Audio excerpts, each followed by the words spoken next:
Gold, trusted gold buyers. మీరు తాకట్టు పెట్టిన బంగారాన్ని విడిపించి ఈ రోజు ఉన్న మార్కెట్ ధరకు కొనబడను.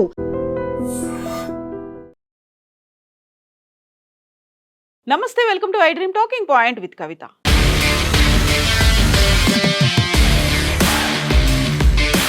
నీకేమైనా పిచ్చి పట్టిందా, నేను లేకపోతే నువ్వు జైల్లో ఉండేవాడివి అంటూ ఇజ్రాయెల్ ప్రధాని నెతన్యాహుపై ట్రంప్ తీవ్రమైనటువంటి వ్యాఖ్యలు చేసినట్టుగా అంతర్జాతీయ మీడియాలో వార్తలు వచ్చాయి. ఇప్పుడు స్వయంగా ట్రంప్ దాన్ని పాడ్కాస్ట్ ఇంటర్వ్యూలో అనౌన్స్ చేశారు, అంగీకరించారు కూడా. లెబనాన్ రాజధాని బీరూట్ పై ఇజ్రాయెల్ దాడులకు ప్లాన్ చేయడం వల్ల ట్రంప్ అసహనానికి లోనయ్యారని, దీనివల్ల అమెరికా ఇరాన్ చర్చలకు ఇబ్బంది కలుగుతుందని ట్రంప్ భావించినట్టుగా వార్తలు వచ్చాయి. పశ్చిమాసియాలో కొనసాగుతున్నటువంటి ఉద్రిక్త పరిస్థితుల మధ్య అమెరికా అధ్యక్షుడు డొనాల్డ్ ట్రంప్ కీలకమైనటువంటి వ్యాఖ్యల్ని కూడా చేశారు. ఇరాన్ సుప్రీం లీడర్ ముస్తఫా ఖమేనీని భవిష్యత్తులో కలిసే అవకాశం ఉందని ట్రంప్ వెల్లడించారు. అదే సమయంలో ఇజ్రాయెల్ ప్రధాని బెంజమిన్ నెతన్యాహుతో తనకు తీవ్ర వాగ్వాదాన్ని జరిగినట్టుగా కూడా అంగీకరించారు.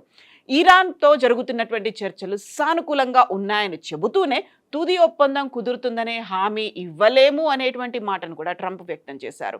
న్యూయార్క్ పోస్ట్కు చెందినటువంటి పాడ్కాస్ట్ ఇంటర్వ్యూలో మాట్లాడినటువంటి ట్రంప్ ఇరాన్లో తుది నిర్ణయాలు తీసుకునే వ్యక్తి ముస్తఫా ఖమేనీ అనే భావనకి ఆయన వ్యక్తం చేశారు. పరిస్థితులు అనుకూలిస్తే ఆయనను కలుస్తానని కూడా చెప్పారు.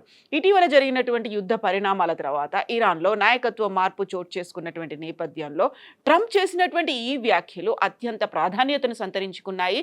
ఎట్ ద సేమ్ టైం నెతన్యాహుతో తను చేసినటువంటి ఫోన్ కాల్, అందులో వ్యక్తం చేసినటువంటి అసహనం మీద కూడా ట్రంప్ స్పష్టత ఇచ్చారు. ఇరాన్తో శాంతి చర్చలు, హర్ముజ్ జలసంధి గుండా నౌకల ప్రయాణానికి ఆటంకాలు తొలగించేందుకు అమెరికా ప్రయత్నిస్తోంది. అయితే అదే సమయంలో ఇజ్రాయెల్ కూడా లెబనాన్లో హిజ్బుల్లాపై దాడులను తీవ్రం చేయడం వల్ల ఇరు వర్గాల నుంచి విపరీతమైనటువంటి టెన్షన్ వ్యక్తమైంది. అదే చర్చల నుంచి తప్పుకోవడానికి ప్రధానమైనటువంటి కారణమైంది అంటూ ట్రంప్ మండిపడ్డట్టుగా వ్యాఖ్యలు వచ్చాయి. ఇజ్రాయెల్ ప్రధాని నెతన్యాహుతో జరిగినటువంటి ఫోన్ సంభాషణను కూడా ఈ ఇంటర్వ్యూలో ట్రంప్ స్పందించారు. లెబనాన్ పై ఇజ్రాయెల్ దాడులు కొనసాగుతుండడంతో తాను అసహనం వ్యక్తం చేసినట్టుగా చెప్పారు. మీడియాలో వచ్చినటువంటి కథనాల ప్రకారం ఫోన్ కాల్ సమయంలో తీవ్ర పదజాలాన్ని ఉపయోగించారా అంటే ఎవర్డ్ని కూడా ఆయన ఉపయోగించారు అనేటువంటి వార్తలు వచ్చాయి. దానికి ట్రంప్ సమాధానం ఇచ్చారు, అవును అనేటువంటి ఒక అంగీకారం చెప్పారు. లెబనాన్తో యుద్ధ పరిస్థితిని ఆపాలని నెతన్యాహుకు స్పష్టంగా చెప్పినట్టుగా ట్రంప్ వెల్లడించారు. లెబనాన్ రాజధాని బీరూట్ పై బాంబు దాడి చేయడానికి ఇజ్రాయెల్ సిద్ధపడడానికి ట్రంప్కు నచ్చలేదు. కేవలం ఒక హెజ్బుల్లా కమాండర్ను హతం చేయడం కోసం పెద్ద పెద్ద భవనాలను కూల్చివేయడం, పౌరుల మరణాలను పెరగడంపై ట్రంప్ తీవ్ర అభ్యంతరం వ్యక్తం చేసినట్టుగా చెప్పారు. అమెరికా ఇజ్రాయెల్ సంబంధాల్లో ఇటీవల విభేదాలు పెరుగుతున్నటువంటి సంకేతాలు కనిపిస్తున్నాయి. ముఖ్యంగా లెబనాన్లో ఇజ్రాయెల్ సైనిక చర్యలు విస్తరించడంపై వాషింగ్టన్ డీసీ ఆందోళన వ్యక్తం చేసింది. ఇదే సమయంలో అమెరికా ఇరాన్తో దౌత్యపరమైనటువంటి పరిష్కారం కోసం ప్రయత్నాలు కూడా కొనసాగిస్తోంది. వైట్ హౌస్లో మీడియాతో మాట్లాడారు ట్రంప్. ఇరాన్తో చర్చలు చాలా బాగా సాగుతున్నాయి అనేటువంటి మాటని కూడా చెప్పారు. అయితే ఒప్పందం ఖచ్చితంగా కుదురుతుంది అనేటువంటి గ్యారంటీ లేదన్నారు. వారాంతంలోనైనా కీలక పరిణామం చోటు చేసుకునే అవకాశం ఉందని ట్రంప్ అన్నారు.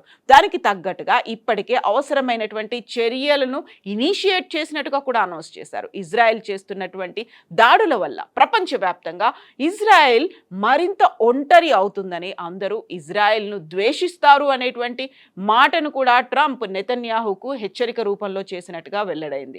హర్ముజ్ జలసంధి తిరిగి తెరుచుకోవడంపై కూడా ట్రంప్ ఆశాభావం వ్యక్తం చేశారు. ఇరాన్తో అవగాహన ఒప్పందం కుదిరిన వెంటనే సముద్ర మార్గం తిరిగి పూర్తి స్థాయిలో అందుబాటులోకి వస్తుందని ట్రంప్ అన్నారు. సముద్ర భద్రత కోసం అమెరికా ఇప్పటికే అవసరమైనటువంటి చర్యలు చేపట్టిందని, ఇరాన్ వద్ద ఉన్నటువంటి సుసంపన్న యురేనియం నిల్వల విషయంలో కూడా ట్రంప్ కీలకమైనటువంటి వ్యాఖ్యలు చేశారు.